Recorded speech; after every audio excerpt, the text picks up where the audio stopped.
All right, RFK Jr., if you were on stage facing Kamala Harris, how would you turn this exchange into a victory for you? I talk about her record. I talk about the border. I would, if between 7 and as high as 15 million illegal immigrants who've come in, escorted in by the Sinaloa drug cartel. They've been crushing the social safety system in our country. I talk about the COVID lockdowns, which closed 3.3 million businesses, and 41% of the black-owned businesses will never reopen. It shifted $4.3 trillion north from the American middle class to this new oligarchy of billionaires. I would talk about censorship.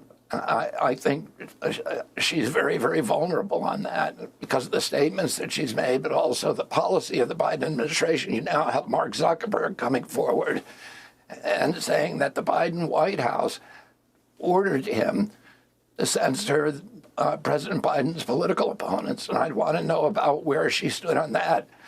I'd talk about the health epidemic in our country that is overwhelming American children. I talk about her role in gaslighting the country about President Biden's mental condition. She told the country that she was talking to him every day and that he was perfectly okay.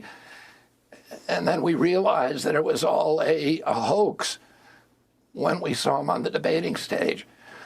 Oh, I think she has a lot of the economy is a mess. We've got I want to know how she's going to deal with the housing crisis, how she's going to get our kids back into houses again. Our kids can't afford housing, the first generation in history. I'd ask her about the deficit, $35 trillion. $1 trillion every 90 days, we're adding $1 trillion. Within 5 years, 50 cents out of every dollar that we spend in taxes is going to go to servicing the debt. Does she have a plan for that? And then I'd ask her whether she's content to go. She doesn't have a plan. She doesn't have a plan, obviously. Or if she has a plan, it's not her plan. It's other people's plan that they tell her is her plan, and then she'll just voice it. You talked when you went up on stage with Donald Trump a little while back about making America healthy again, and he's deputizing you.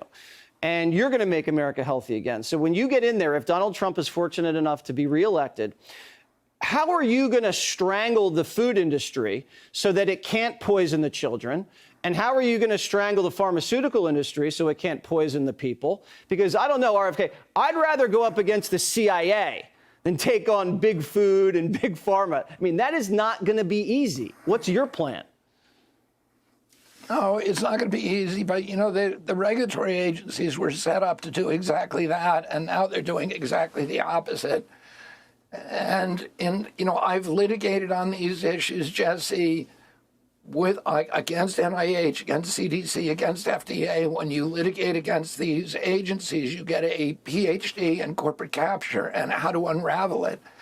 And I understand exactly what we need to do. We need to take the $42 billion budget of NIH, which is now being used to incubate new pharmaceutical products to treat chronic disease. And instead, we need to figure out what's causing it. We need to name names. We need to say, whether it's high fructose corn syrup is linked to the obesity epidemic, establish the science behind that. And once we have a good science out there, the litigators come in and we'll solve the problem. So you are going to tackle root causes. That's interesting. I remember someone else was responsible for root causes and didn't really get to the bottom of it. I like that plan. I hope the plan works. RFK Jr., thank you so much